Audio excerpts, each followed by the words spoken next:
É um privilégio estar com vocês. A gente está continuando a nossa série Conflito Real. A gente está trabalhando o livro de Apocalipse. Na primeira semana, o pastor Samuel fez uma reflexão conosco sobre o primeiro capítulo, e ele mostrou que Jesus Cristo, no santuário celestial, apresenta para a gente, uma perspectiva de salvação e de processo de salvação que saiu da terra e continuou no céu. O irmão Alisson, ele apresentou para a gente lá no capítulo 4 e o capítulo 5 também uma continuação dessa visão, e deu para a gente uma continuidade dessa percepção de que Jesus Cristo, ele já venceu aquilo que precisava ser vencido, e a gente tem o privilégio de sermos vencedores nesse mundo que a gente vive. E hoje eu vou fazer com vocês uma reflexão mais breve que eu puder, de muita coisa que a gente pode falar acerca do capítulo 12 e o capítulo 13 do livro de Apocalipse. E aí, para a gente começar, eu vou pedir para que vocês orem comigo, para que Deus me use e a gente possa refletir sobre esses textos. Vamos orar. Querido e bondoso Deus, muito obrigado porque o Senhor continua conosco neste sábado.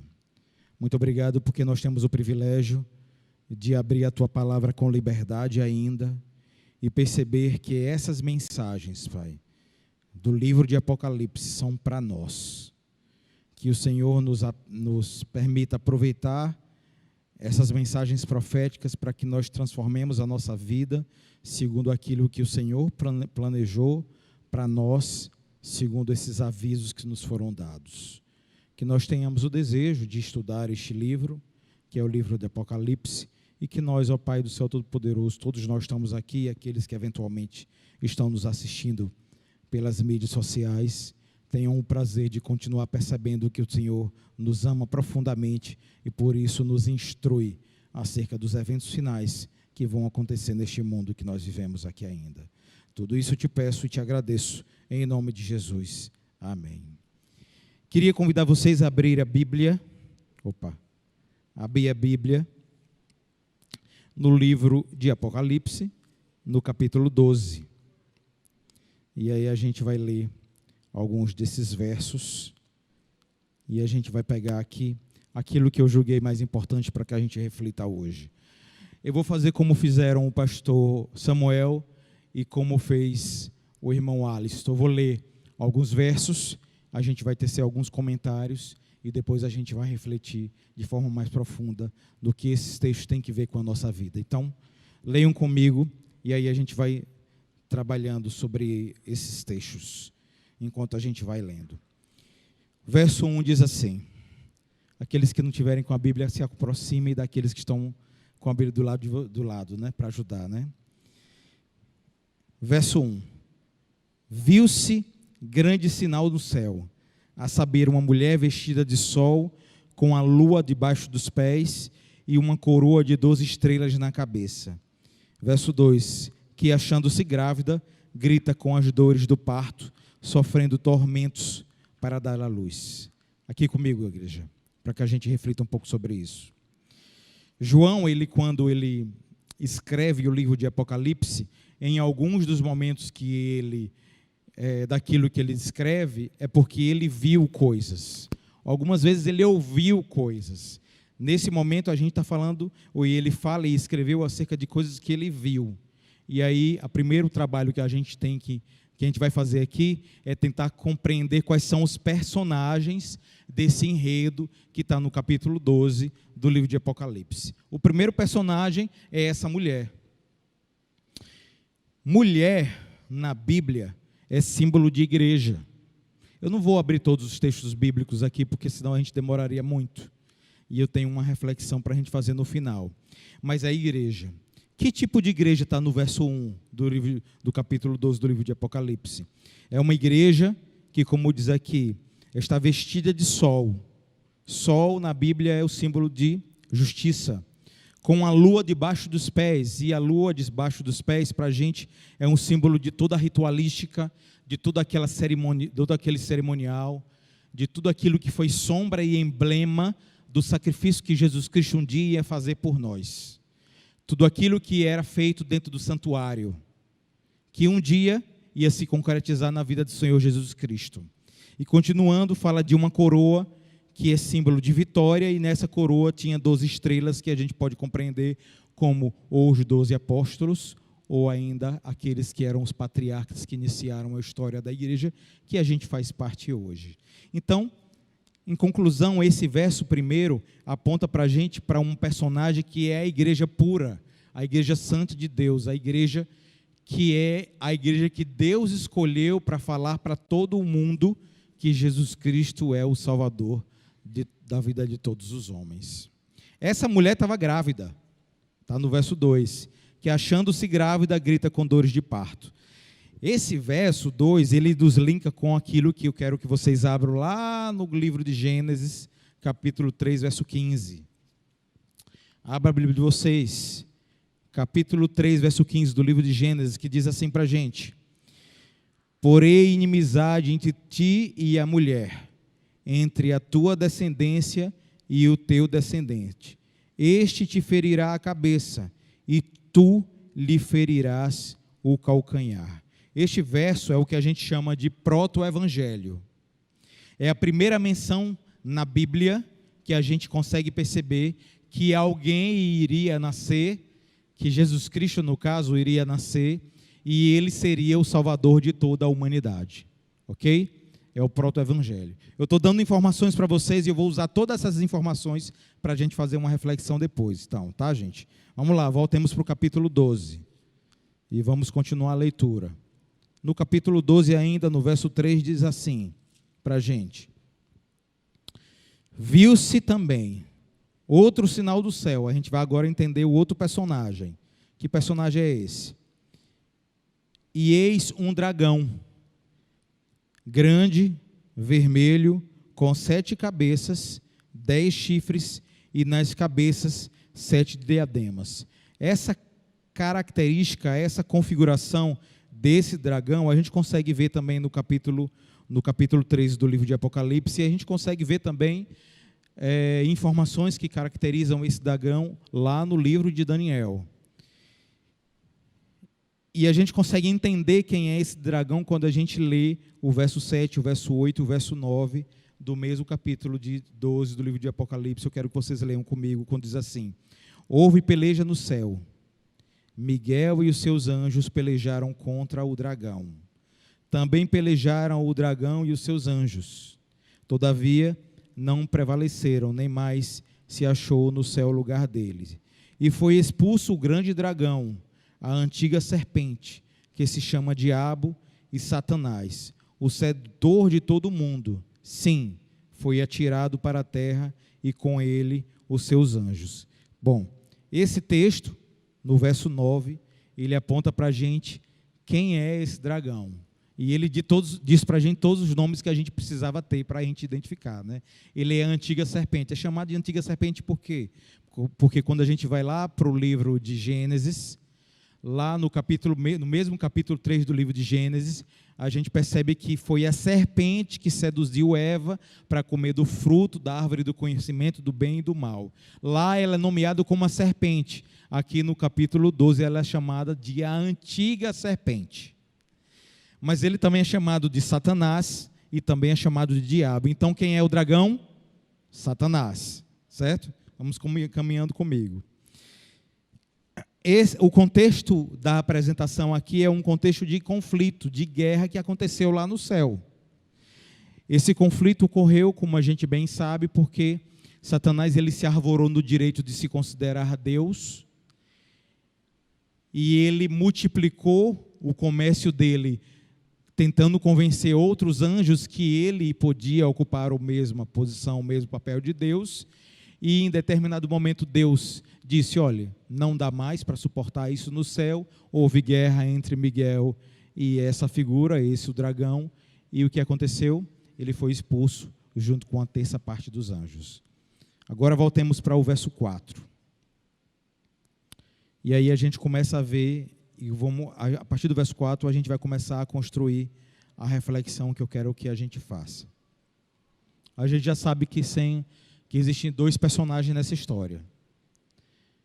A igreja pura, imaculada de Deus, aquela que se incumbe o papel de pregar o evangelho, que somos nós que estamos aqui, e o dragão, Satanás, que guerreia contra Miguel no céu e desce para a terra para perseguir essa mulher que é a igreja, ou seja, para nos perseguir, ok?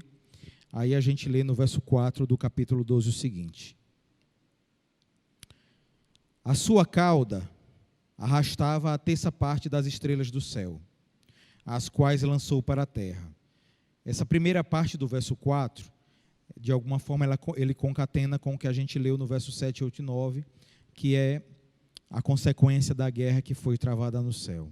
Mas a segunda parte diz assim: e o dragão se deteve em frente da mulher que estava para dar à luz, a fim de lhe devorar o filho quando nascesse. E aí a gente lembra, a gente foi lá para o capítulo 3 do livro de Gênesis e viu que o proto-evangelho, capítulo 3, verso 15, diz para a gente que um dia, a mulher ia ter um descendente, e esse descendente seria responsável por recuperar, por nos livrar de todas as consequências do pecado, e a resgatar o ser humano. Ali era a profecia do nascimento futuro. Aqui a gente está vendo uma profecia daquilo que o dragão ia fazer contra o descendente quando efetivamente ele nascesse. A gente vê isso aonde? A gente vê a concretização disso no livro de Mateus, por exemplo. E a gente vê lá no capítulo 2, a partir do verso 16, quando diz assim: vendo-se iludido pelos magos, enfureceu-se Herodes grandemente e mandou matar todos os meninos de Belém, de todos os seus arredores, de 2 anos para baixo, conforme o tempo do qual com precisão se informara dos magos. Então se cumpriu o que fora dito por intermédio do profeta Jeremias. Ouviu-se um clamor em Ramá, pranto, choro e grande lamento. Era Raquel chorando por seus filhos e inconsolável, porque não mais existem. Veja bem, Satanás, existe a profecia, a gente vê no próprio capítulo 13, lá no capítulo 17 e 18, que em determinado momento, no momento da história da humanidade, ele vai se manifestar presencialmente. Mas enquanto isso não acontece, ele vai usar as ferramentas que são dispostas para ele no tabuleiro do mundo que a gente vive. E nesse momento específico ele usou Herodes. Herodes como o imperador que representava Roma naquela época específica, e através de Herodes ele perseguiu o filho da promessa, Jesus Cristo. Essa é a primeira manifestação da ação do dragão contra o povo de Deus, e especificamente como aquele que era o nosso resgatador, contra o próprio Jesus Cristo. Vão me acompanhando. Grave isso como a primeira manifestação de Satanás, nesse sentido. Ok, verso 5 diz assim: nasceu-lhe, pois, um filho varão, que há de reger todas as nações com cetro de ferro, e o seu filho foi arrebatado para Deus até o seu trono, Jesus Cristo. E no verso 6 diz assim: a mulher, porém, fugiu para o deserto, onde lhe havia Deus preparado lugar para que nele sustentem durante 1260 dias. Essa mesma mulher, que é a igreja pura, depois de ter o filho, depois de ter sido cumprimento de profecia e Jesus Cristo ter nascido, ela agora foge para uma metáfora, que é a Bíblia, que João usa na Bíblia, dizendo que ela foge para o deserto. Por que deserto? O deserto é um lugar de escassez, de falta, de ausência. E esse momento da história da mulher, ela é descrito para a gente dentro de um período de 1260 dias. A gente sabe que existe uma forma de contar o tempo profético numa escala de dia a ano. E aqui eu não vou fazer a conta porque a gente não tem tempo, mas os 1.260 dias que são apontados aqui é o mesmo que a gente dizer 1.260 anos. Essa mesma escala temporal também a gente vê no verso 14, quando aqui fala um tempo, tempos e metade de um tempo, é o mesmo tempo. A gente vê também no verso 2, capítulo 11 do livro de Apocalipse, quando fala de 42 meses. Essas três referências são para apontar para a mesma escala de tempo, 1.260 anos. E o que foi que aconteceu durante esses 1.260 anos, gente? Aconteceu o que a gente chama de tempo de supremacia papal. É um tempo que houve uma perseguição do povo de Deus, impetrada, segundo a que a gente entende como escola profética historicista, que é uma escola profética que é abraçada por pessoas ilustres como Isaac Newton, como Rui Barbosa, aqui no Brasil. E essa escola profética diz que essa fase da igreja, essa fase, vamos dizer assim, de Roma, já que chama Roma papal, essa fase desse personagem bíblico, nessa fase eles empreitaram contra o povo de Deus e contra essa mulher que é a igreja pura, que é a igreja de Deus, ok? Então, durante 1.260 anos, houve escassez para o povo de Deus. Por quê? Porque pregar era difícil, havia consequência de morte, falar da Bíblia era uma coisa complicada, e durante todos esses anos, pessoas importantes que a gente conhece hoje na história, lutaram para que a verdade chegasse no coração de outras pessoas. Eu posso citar para vocês algumas dessas pessoas. Wycliffe, João Hus, Jerônimo, os valdenses, os huguenotes, os albigenses, vários grupos de pessoas que ainda mantinham a fé pura, viva no coração, se dispuseram a viver e a morrer para pegar o evangelho, de maneira que hoje a gente tem acesso à verdade pura nas mãos. Martinho Lutero fez isso também, como se fosse assim o ápice de todo esse movimento, e quando ele faz isso, ele instaura a reforma protestante, que a gente conhece, quando ele prega as 95 teses contra a igreja papal, na porta da igreja de Wittenberg, e ali ele inaugura, vamos dizer assim, um novo momento na história da igreja. Tá? Então, durante 1.260 anos, a história e a Bíblia apontam para a gente que houve perseguição contra essa mulher. Continuando o texto, a gente vai pular agora para o verso 13, que diz assim, do mesmo capítulo 12. Quando, pois, o dragão se viu atirado para a terra, perseguiu a mulher que dera à luz um filho varão, que é a mesma coisa que a gente leu lá no verso 4. E foram dadas à mulher asas de grande águia para que voasse até o deserto, o mesmo deserto do verso 6, ao seu lugar, aí onde é sustentada durante um tempo, tempos e metade de um tempo, fora da vista da serpente. Então a serpente arrojou de sua boca atrás da mulher água como um rio, a fim de fazer com que ela fosse arrebatada pelo rio. A terra, porém, socorreu a mulher, e a terra abriu a boca e engoliu o rio que o dragão tinha arrojado de sua boca. Tudo isso aqui são símbolos e expressões que são usadas para apontar os momentos de perseguição que essa mulher, que é a igreja pura, sofreu durante 1.260 anos. Ok. E a gente entra no verso 17 para dizer que é a terceira manifestação do dragão no intuito de perseguir essa igreja pura. E essa é a fase que nós vamos entrar, que nós estamos hoje. Então preste atenção comigo. E aí eu começo a fazer a reflexão agora. Tudo isso que eu estou falando para vocês é a introdução do que a gente vai falar agora, tá? Verso 17 diz assim: irou-se o dragão contra a mulher, e foi pelejar com os restantes de sua descendência, os que guardam os mandamentos de Deus e têm o testemunho de Jesus. O que acontece aqui? Durante esses 1260 anos, a igreja pura foi perseguida.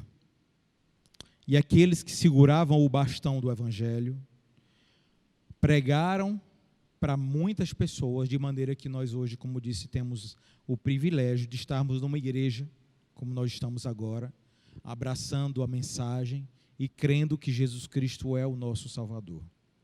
Ok? Esse tempo acabou com um evento histórico extraordinário marcado na história da humanidade, com a prisão do Papa Pio VI, feito pelo general Berthier, a mando de Napoleão Bonaparte, tá? No ano de 1798. A partir desse ano, inicia-se o que Daniel chama, no capítulo 11 e no capítulo 12, de tempo do fim. Do ano 1798 para cá, para hoje, onde nós estamos. Nós estamos no tempo do fim. E durante o tempo do fim é evidente que Satanás, que o dragão, não ia deixar de perseguir o povo de Deus também. Nós somos aqui, e a irmã White, no livro Eventos Finais, diz que muitas outras pessoas que eventualmente não conhecem o Evangelho de forma completa, mas amam a Deus com um coração profundo, com sinceridade, todas essas pessoas fazem parte da igreja pura de Deus. E aí a gente tem o seguinte nas mãos, na mente agora. Quais serão as empreitadas e quais são as empreitadas do dragão para nos tirar, né? E para nos perseguir e para nos remover do evangelho que a gente abraçou? A resposta para essa pergunta está no capítulo 13.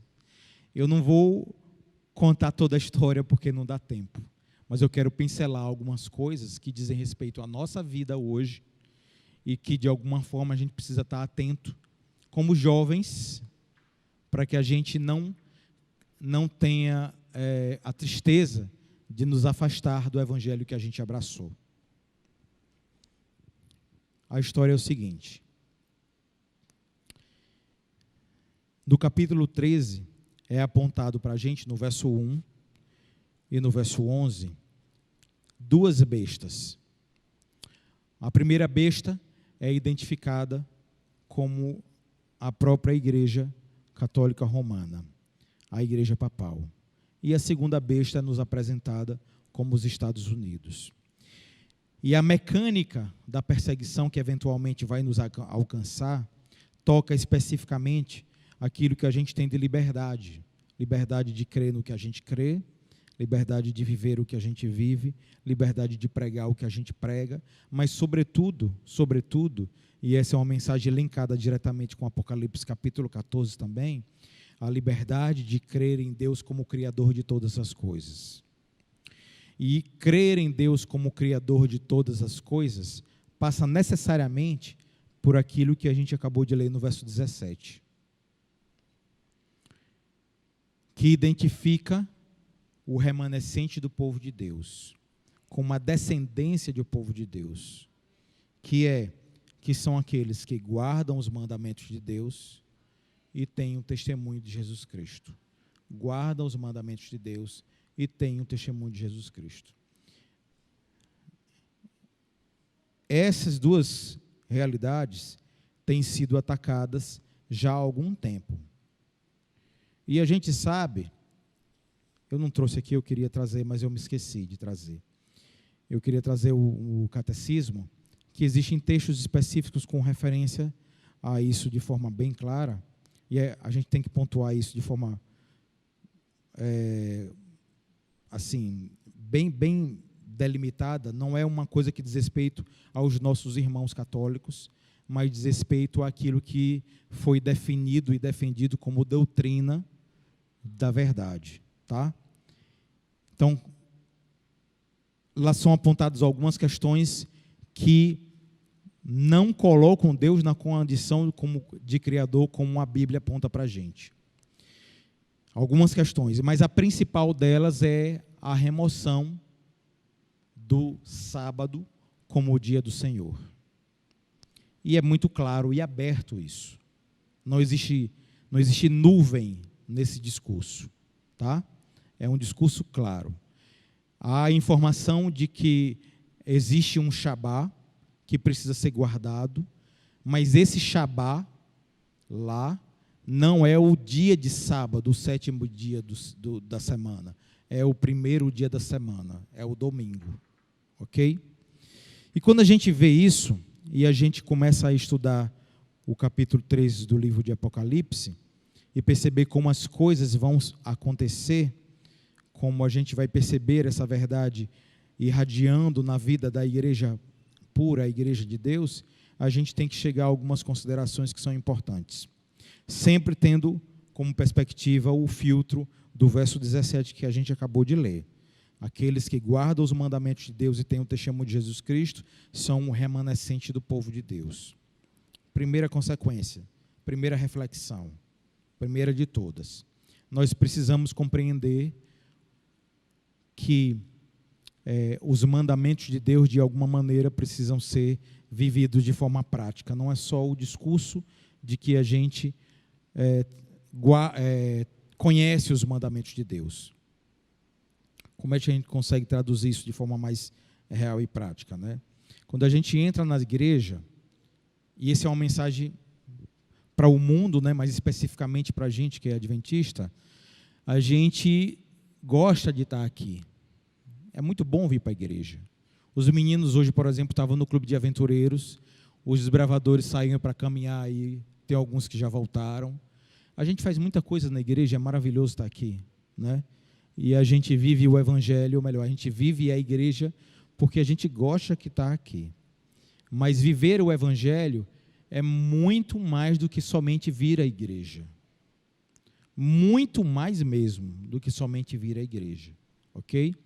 Quando a gente vai estudar os 10 mandamentos, quando a gente vai estudar os mandamentos do Senhor, que identifica, como disse, o povo remanescente de Deus, a gente precisa compreender cada um deles no sentido que Deus quis que a gente compreendesse. Vamos falar sobre o sábado porque é o tema que dá tempo para a gente falar, especificamente. A gente podia falar de todos eles, né? O sábado é o símbolo que Deus deixou para que a gente entenda Ele como o Criador de todas as coisas. E quando a gente vai lá para o capítulo 20, o verso que trata sobre o sábado começa com lembra-te. Não é à toa que ele começa com lembra-te. Deus quis que fosse assim, porque Ele sabia que eventualmente o mundo ia esquecer disso. Ok? E a gente vê hoje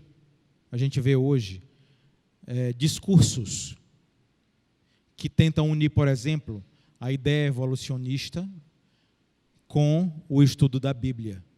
O pastor Samuel tratou sobre isso com a gente no primeiro dia dessa série. E a gente passou a ter uma teologia que chama evolucionista teísta. Como se isso fosse possível ser concatenado. Não é possível. É como se dissesse assim: as coisas nasceram ou surgiram do nada e Deus passou a agir na vida das pessoas depois. É uma coisa que não encaixa. Porque quando você tira, por exemplo, a semana literal da criação, que está lá no livro de Gênesis, da história e da compreensão bíblica, naturalmente, imediatamente você tira Deus como aquele que é capaz de ter poder de criar todas as coisas. E Deus tem a capacidade tanto de criar todas as coisas, como de recriar todas as coisas. Como diz no capítulo 21, quando fala que Ele vai criar novos céus e nova terra. Ok? Então vejam, no Apocalipse capítulo 13, a gente vê emergir do mar uma besta que tinha 10 chifres, 7 cabeças, e sobre os chifres 10 diademas, e sobre as cabeças nomes de blasfêmia. A gente consegue pegar esse texto e, estudando junto com o livro de Daniel, e a gente consegue identificar as características dessa figura como um poder específico, que atuou ao longo da história e que, em determinado momento na história, como está lá no capítulo 7, verso 25 do livro de Daniel, iria mudar os tempos e a lei. Em que sentido? Mudou os tempos, porque houveram várias mudanças no calendário. Inclusive, a gente vive hoje um calendário que a gente chama de gregoriano, e esse calendário gregoriano é muito diferente daquilo que, por exemplo, os judeus vivem, inclusive hoje. Para vocês terem ideia, o mês para o judeu tem 30 dias. Para a gente, depende do mês, pode ter 28, pode ter 30, pode ter 31. Por quê? A marcação do tempo para o judeu eram as fases da lua. Foi mudado os tempos. E foi mudada a lei, na medida em que a lei de Deus, que tinha o sábado como um mandamento importante, foi mudado para o domingo. O texto continua tentando caracterizar mais no verso 2, dizendo: a besta que vi era semelhante ao leopardo, com pés como de urso e boca como de leão, e deu-lhe o dragão o seu poder e o seu trono, então, grande autoridade. Essas figuras, o urso, o leopardo e o leão, são figuras que a gente vê também no livro de Daniel, que identificam as fases dos impérios que eventualmente dominaram a história e que também perseguiram o povo de Deus, perseguiram a igreja pura e santa de Deus. Todas essas figuras reunidas numa só personalidade que é apresentada como essa besta. Então vi uma de suas cabeças como golpeada de morte, mas essa ferida mortal foi curada, e toda a terra se maravilhou, seguindo a besta. Esse texto aponta para aquele ano, como eu disse para vocês, do 1798, quando houve a prisão do Papa Pio VI. Toda aquela hegemonia que havia durado 1260 anos foi quebrada naquele momento. E ele havia perdido a força de, por exemplo, nomear reis e tirar reis dos impérios que existiam naquela época. E adoraram o dragão porque deu a sua autoridade à besta, também adoraram a besta, dizendo: quem é semelhante à besta, quem pode pelejar com ela? Foi-lhe dada uma boca que proferia arrogâncias e blasfêmias, e autoridade para agir 42 meses. Olha o período de novo, repisando, recolocando os 3 períodos que eu já havia tocado para vocês. Blasfêmia. Blasfêmia na Bíblia é uma palavra que se refere a 2 coisas muito específicas. Uma que está lá no livro de Lucas, e uma outra que está lá no livro de Marcos, se eu não me engano. Uma que diz que só Deus tem a capacidade de perdoar pecados, e uma outra que diz que todo aquele que se coloca na mesma condição de Deus comete blasfêmia. Tá? E essas 2 coisas a gente consegue ver também nesse poder, que a gente chama de poder papal. Vou exemplificar, vou apontar para ficar bem claro. Olha que coisa interessante. De 25 em 25 anos, para não dizer da coisa mais simples, né? Tem uma porta em 4 basílicas específicas do Vaticano. Eu não me lembro qual é a cor, tem uma cor dessa porta. Essa porta é aberta e as pessoas vêm do mundo inteiro para entrar por essa porta, porque elas julgam, e é pregado desse jeito, que quando você passa por essa porta, você tem todos os seus pecados perdoados. Ok? Só Deus pode fazer isso. Só Deus. E se colocar na posição de Deus. O Papa Leão, em determinado momento, isso também está registrado no Catecismo, ele, numa carta que ele envia a alguns imperadores da época dele, ele diz a seguinte frase, e essa carta, inclusive, ela é registrada por Rui Barbosa, no livro que ele escreveu. Na verdade, foi um prefácio de um livro que ele teve acesso quando ele viajar para a Europa. Um cara com um codinome, ele não se identificou, né, mas ele usou um codinome, Janus. Ele escreve um livro chamado O Concílio e o Papado. E aí, neste livro, ele aponta uma série de coisas que identificariam o Papa como essa besta do capítulo 13. Rui Barbosa pega esse livro, lê, fica impressionado com aquilo, volta para o Brasil e diz: eu vou escrever um prefácio para esse livro. E aí ele escreve um livro mais grosso, escreve um prefácio mais grosso do que o livro que ele havia pego. E lá ele escreve essa parte que foi escrita pelo Papa, quando ele diz assim: eu na terra tenho o poder de mudar a lei, e eu na terra sou como Deus. Ele escreve isso. Isso é um exemplo de que eu poderia citar alguns outros exemplos. Tudo isso que eu estou falando para vocês, meninos, jovens da minha igreja, tudo isso são coisas que foram profetizadas, que a gente lê no capítulo 12 e no capítulo 13. Mas, como eu disse, eu ia trazer para a nossa realidade. Então, o que é que isso tem que ver conosco? O que é que isso tem que ver com a nossa vida de forma específica, especial? Tem que ver que nós somos esse povo remanescente hoje. Nós somos esse povo que, veja o que eu vou dizer para vocês, nós temos liberdade hoje para pregar o Evangelho, para falar para as pessoas sobre Jesus Cristo.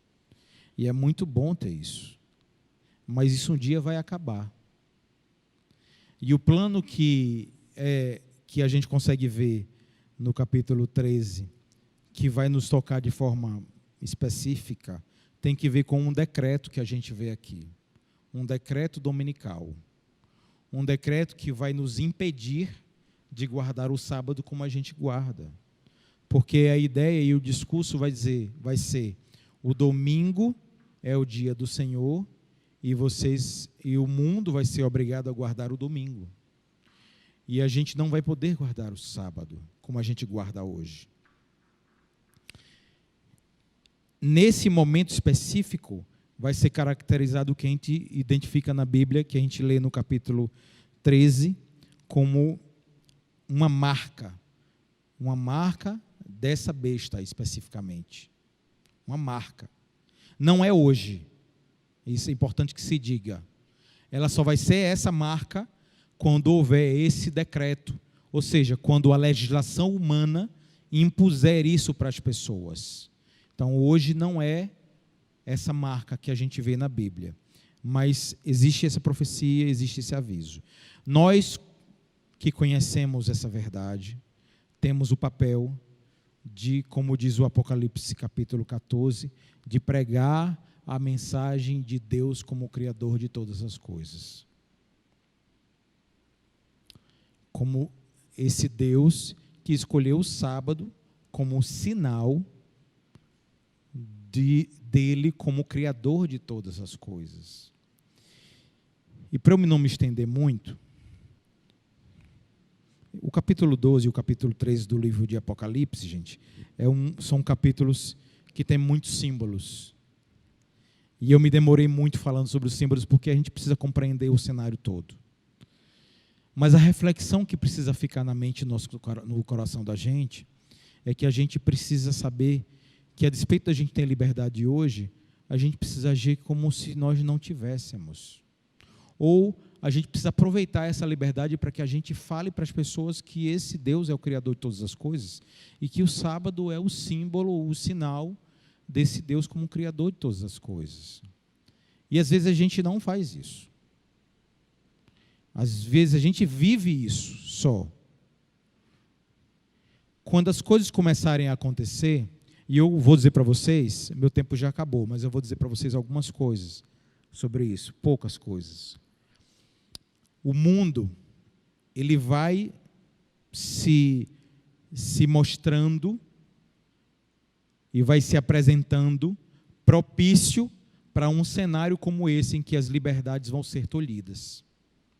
Não é uma coisa muito clara, tá? Não é mesmo. Mas o tempo vai mostrar, e eu vou dizer para vocês que o tempo está próximo, que as coisas vão se apresentando cada vez mais forte para esse cenário. Olha que coisa que eu vou dizer para vocês, que coisa interessante. A gente enfrentou a pandemia da Covid. E o mundo inteiro, não estou falando só do Brasil, nem só dos Estados Unidos de forma sozinha, ou da Itália, que teve muitas pessoas que infelizmente descansaram e faleceram, mas o mundo inteiro se uniu num ímpeto só. Por exemplo, todos precisam usar máscaras. Não foi assim? Todo mundo usou máscara no mundo. E isso era o mundo inteiro.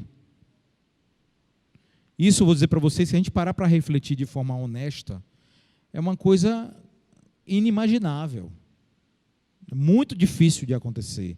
O mundo inteiro decidir praticar uma ação específica. É muito difícil mesmo. Isso aconteceu. E houveram pessoas que não queriam usar máscaras, por exemplo. E estas pessoas passaram a ser mal vistas. E em determinados lugares, em determinadas circunstâncias, essas pessoas, às vezes, foram até maltratadas. Entenderam? Então, assim, a pandemia foi como se fosse um ensaio para mostrar para a gente que o mundo todo consegue se unir num propósito só. Isso é muito claro.